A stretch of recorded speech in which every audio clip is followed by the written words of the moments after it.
পৃথিবীতে এমন একটা জায়গা আছে যা দেখতে খুব সুন্দর কিন্তু তার চেয়ে বেশি ভয়ঙ্কর। অ্যামাজন রেন ফরেস্ট প্রায় 55 লক্ষ কিলোমিটার জুড়ে ছড়িয়ে আছে।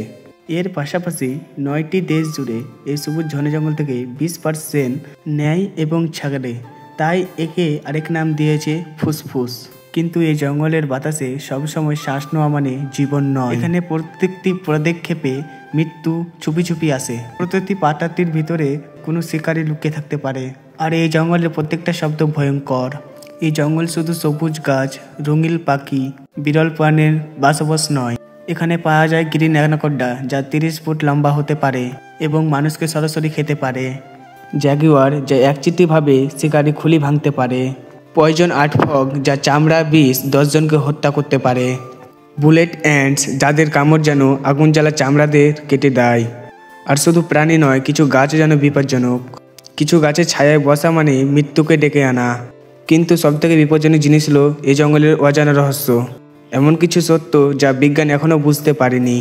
এমন কিছু রহস্য যা বাইরে থাকা মানুষও জানে না, কিন্তু যারা জানতে চেষ্টা করেছে তারা প্রায় ফিরে আসেনি। এবার শুনুন একটি সত্য ঘটনা। 2023 সালের ব্রাজিলের অ্যামাজন জঙ্গলের রাজ্যের সীমানার সামন্তে একটি সন্ধান দল অ্যামাজনের জঙ্গলের গভীরে প্রবেশ করে সেই জঙ্গলে রিসার্চ করতে। দলে ছিল 5 জন, সঙ্গে ছিল একটি এক্সপার্ট। তারা জঙ্গলে রিসার্চ করার কিছুদিন পরই জঙ্গলে বিচ্ছিন্ন হয়ে যায়। বিচ্ছিন্ন হওয়ার পর 92 ঘন্টা পর উদ্ধার টিম বাঁচাতে পৌঁছে দেয়। শুধু একজন মানুষই ফিরে আসে, আর 5 জনকে খুঁজে পায়নি। মাটি ও রক্তের দাগ, চোখের ভয়ের ও বিস্মরণ। তাকে বারবার করে জিজ্ঞেস করা হয় সেখানে কি ঘটেছিল, কিন্তু সে বারবার একই বাক্য বলে, জঙ্গল জীবিত আছে, আমাদের দেখছে। পরবর্তীতে সে 3 মাস মানসিক হাসপাতালে ভর্তি থাকে। তার গল্প অসম্পূর্ণ, কিন্তু ভয় একদম সত্য।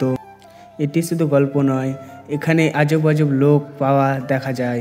রেস্কিউ টিমদের বিশ্বাস কিছু কিছু জায়গা পবিত্র নয়, বরং এটি সত্য তারা বাইরের মানুষকে পছন্দ করে না। যারা জঙ্গল রিসার্চ করতে গিয়েছে তারা কখনো ফিরে আসেনি।